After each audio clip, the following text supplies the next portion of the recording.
Não, você estava contando a história de quando você foi para os Estados Unidos e eu achei curioso que você falou que você tinha uma vontade e aí que Deus falou que não era aquilo e que era para você ir para os Estados Unidos. Aí eu queria saber o seguinte, como que foi essa decisão? Como foi o processo dessa decisão? Como foi o processo? Como que você escutou essa voz de Deus falando que era para fazer, que não era para fazer? Como que você toma essas decisões? Como que você alguém te falou? Deus usou alguma coisa? Você leu na Bíblia? Você foi só uma vontade? Como que foi isso? Eu falo muito sobre isso. Às vezes os jovens ficam perguntando assim, como que a gente pode descobrir a vontade de Deus para a nossa vida? Eu, desde os meus 16 anos, assim, depois do falecimento do meu pai, eu tive alguns versos que me orientaram na vida. O primeiro deles é, tudo que tiver à mão, faz conforme a sua capacidade. Eu acho que é um dos maiores princípios hoje de liderança. Aquilo que Deus te confiar na sua mão, faz. É um princípio de mordomia. A gente vê muitos líderes hoje, as pessoas falham porque elas estão interessadas em ter a posição de liderança, mas eles não sabem desenvolver os dons de liderança. Eles estão preocupados em estar atrás do púlpito, eles estão preocupados em estar atrás do microfone e na verdade, quando a gente serve, muitas vezes a gente nem aparece. Eu tenho até um caso muito curioso, porque nós tivemos um evento grande no Mineirinho, do Diante do Trono, e eu fui barrado na porta. O segurança não me conhecia, e eu era chefe do segurança. Porque eu não aparecia, eu era sempre um cara por trás, ninguém sabia quem era o administrador da igreja, era eu e o pastor Márcio. Quem trabalhava na igreja sabia, quem fazia tudo. A ideia não era conhecido. A ideia não é aparecer. A ideia, eu acho que, por exemplo, Josué só teve mesmo, vamos dizer, um protagonismo depois que Moisés morreu. Se você olhar lá em Josué, lá no versículo 1, já diz uma regra muito bacana. A gente tem que saber os detalhes espirituais de um pequeno detalhe num versículo bíblico. Lá fala assim, que Moisés, servo de Deus, e Josué, servo de Moisés. Olha que coisa. Quando Moisés morre, Deus fala assim, meu servo Moisés é morto, agora é com você. Então, um dos princípios que eu falo muito para as pessoas sobre liderança é o seguinte, se você não é fiel ao seu líder, quando é que você vai receber o que Deus tem para você? E isso é um versículo bíblico. Jesus fala, se você não é fiel naquilo que é dos outros, quem vos dará o que é vosso? É uma regra espiritual. Eu só vou conseguir receber o que Deus tem para mim se eu aprender a ser fiel naquilo que é dos outros. E infelizmente, não só em igreja, mas também em negócios, em empresas, as pessoas estão sempre tentando um puxar o tapete do outro. E nunca vão receber o que Deus tem para elas. Porque a falta da fidelidade atrapalha a pessoa a receber o que Deus tem para ela. Então, uma das primeiras coisas que eu servi na minha vida era isso. O que vier na mão, eu vou fazer. E a Bíblia fala em Filipenses 2,13 que Deus manifesta em vós tanto o querer como o realizar.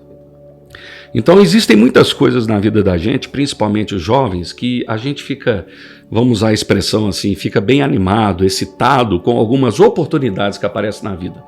Quantas vezes na vida da gente abre uma porta, não, agora vamos me dar bem. Nossa, surgiu uma porta aqui, é isso que eu quero para a minha vida, é a mulher da minha vida, eu vou casar com essa mulher. E por que meses passam e depois você esquece tudo? É interessante, a gente fica empolgado com as coisas. Mas as coisas que são de Deus, a gente tem que aprender a orar como Jesus orava. Falar, Deus, eu não quero morrer. Afasta de mim esse cálice. E Jesus foi honesto, ele falou, olha, eu tenho medo de morrer, mas eu quero que o Senhor cumpra a sua vontade na minha vida e não a minha.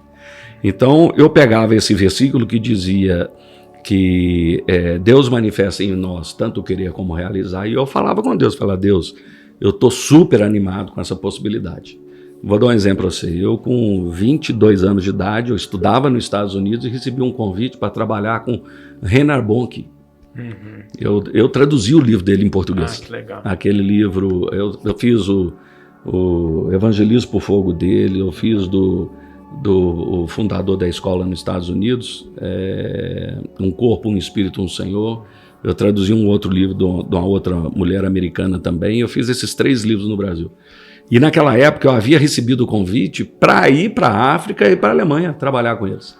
Pô, fiquei super empolgado. Poxa, eu vou trabalhar, que legal, menino novo. Pô, é uma porta ministerial tremenda. Um dos maiores avivalistas da história. Não, eu nunca vi na minha vida, não existe até hoje.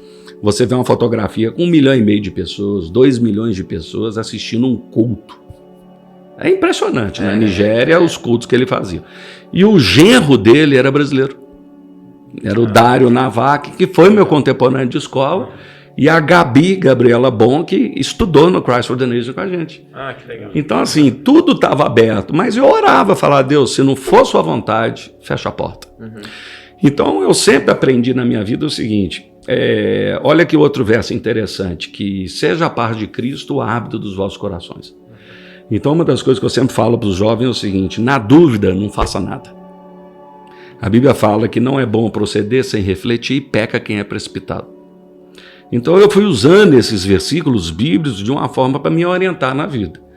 Então assim, eu podia ficar muito animado com uma oportunidade, mas eu sempre orava, Deus, se não for da sua vontade, fecha a porta. A Bíblia fala em Apocalipse 3 que Jesus tem a chave de Davi, a qual ele fecha e ninguém abre, a qual ele abre e ninguém fecha. E ele diz assim, eis que diante de ti eu coloco uma porta aberta, tendo pouca força, guardaste a minha palavra e não negaste o meu nome. Então eu sempre fui assim, Deus, as oportunidades que o Senhor abrir na minha vida, eu estou entrando. Eu nunca fugi da oportunidade. Eu nunca me arrependi do que eu fiz. A gente sempre arrepende das oportunidades que a gente perde. Puxa, eu podia ter feito e não fez. Então eu sempre fui assim, a porta abriu, eu estou entrando.